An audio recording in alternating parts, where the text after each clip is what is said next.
Ketua Umum Golkar yang katanya tetap akan maju Pilpres meskipun survei-survei menunjukkan, dan saya tahu ini survei internal juga angkanya nggak jauh-jauh, hanya 0,3% gitu ya yang terakhir disebutkan.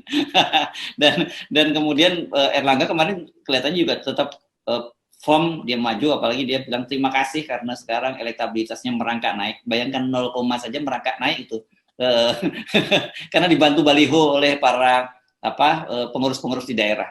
Jadi berapa sebenarnya elektabilitas sebelum dibantu baliho di daerah-daerah itu? Jadi bayangkan orang yang startnya harusnya minimal 7-8% itu kan. Kan dia adalah tokoh Golkar, menteri lagi. Kalau elektabilitasnya 0, sekian itu artinya memang nggak pantas.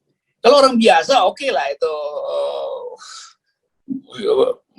siapa namanya ini Mardigu mungkin lebih dari itu tuh startnya kan. Apalagi kalau diwawancara oleh FNN tuh. Jadi kita bayangkan tokoh politik yang memimpin partai besar cuma 0,3 dan masih menganggap bahwa oh ya itu kita mau maju. Mak dek jantung ini ketika Om Rocky ngomong tadi. Dia itu punya lidah api. Kalau ucapannya sudah terlontar, ntar nyalon beneran dan jadi itu si Mardigu. Bagaimana Om Rocky? Lah kan repot para all mind. Menurut pendapat saya pribadi nih ya, seperti nanti di tahun 2024, perpolitikan itu bukan masalah calon atau individunya siapa lagi deh. Yang lebih penting adalah konsep bernegaranya dan siapa saja tim di belakangnya yang mendukung dirinya. Kita mencontoh negara demokrasi Amerika.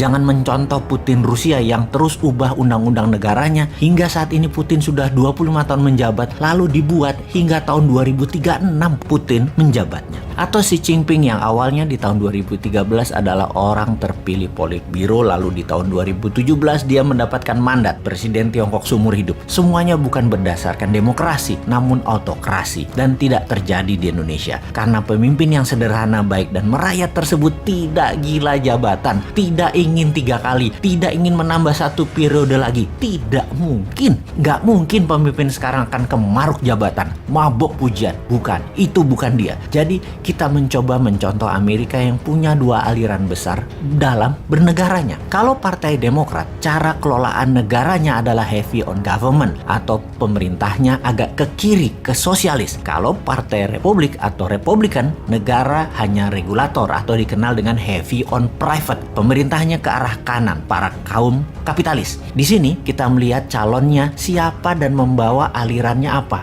Kalau Partai Demokrat pasti naikin pajak, namanya juga sosialis. Kalau Partai Republik pasti turunin pajak, namanya juga heavy on private atau swasta. Kembali ke komen Om Rocky, maka 7 presiden yang telah lalu ditambah 10 calon yang ada di pajangan 2024 adalah model kiri, model sosialis. Dan untuk pertama kalinya ada calon si Sontoloyo ini yang dari kelompok New Mind menggagas ke arah kanan, heavy on swasta, ke arah pajak turun dan ke arah membela UKM 100%. Jujur, belum pernah ada. Jadi bagaimana kalau konsep New Mind didiskusikan terlebih dahulu? Kalau memang tidak diterima, ya buat apa dimajukan? Bener nggak? Sontoloyo apa pantes? Itu harus dibongkar dulu. Sungguh, di setiap pejabat negara atau pemimpin negara pasti punya genre atau aliran di dalam mengelola ekonomi negaranya. Ada negara liberal, sosialis, kapitalis ala Amerika, sosialis kapitalis ala Tiongkok, dan banyak lagi yang dimodif sana-sini sesuai dengan keilmuan pejabatnya. Kita coba fokuskan. Dalam pemerintahan yang sudah berjalan 3 presiden terakhir di Indonesia ini atau 20 tahun terakhir ini, posisi ekonomi bernegara masih mementingkan upper of pyramid atau elitis. Ini membuktikan bahwa di sisi ekonomi 3 pemerintahan terakhir mengadopsi sosialis elitis ala Partai Demokratnya Amerika dan ala komunis Tiongkok.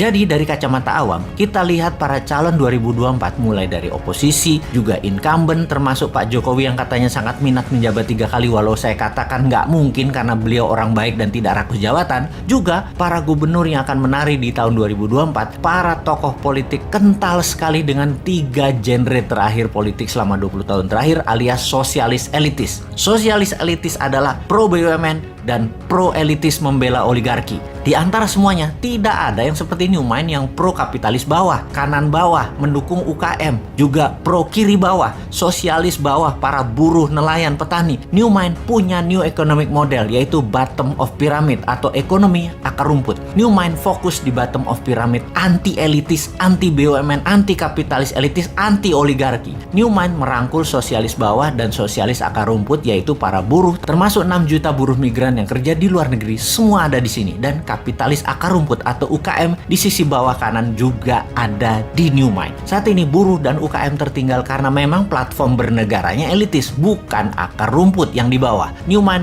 untuk membuktikan kontribusi ke ekonomi akar rumput membangun Santara, perusahaan urun dana seperti IDX untuk perusahaan besar melantai di bursa, UKM melantai di Santara. Sama semua aturannya, hanya saja ini untuk UKM. Itu sedikit kontribusi dari sisi swasta membuktikan MMT bukan hanya teori tapi bukti nyata. Jadi inilah yang harus didiskursuskan, diwacanakan, disiapkan bangsa dan negara dalam periode ke depan untuk memutuskan, untuk berani mencoba sesuatu yang baru seperti mengambil MMT, mengambil Newmind yang beraliran bottom of pyramid, ekonomi akar rumput, sosialis kapitalis akar rumput. Beda dengan 7 presiden yang menjabat yang lalu. Newmind heavy on private, membela swasta, UKM, buruh, petani, dan nelayan. Atau tetap mau dengan old mind yang berhutang dengan IMF dan FDI-nya Tiongkok. Monggo dipikirkan dan diviralkan.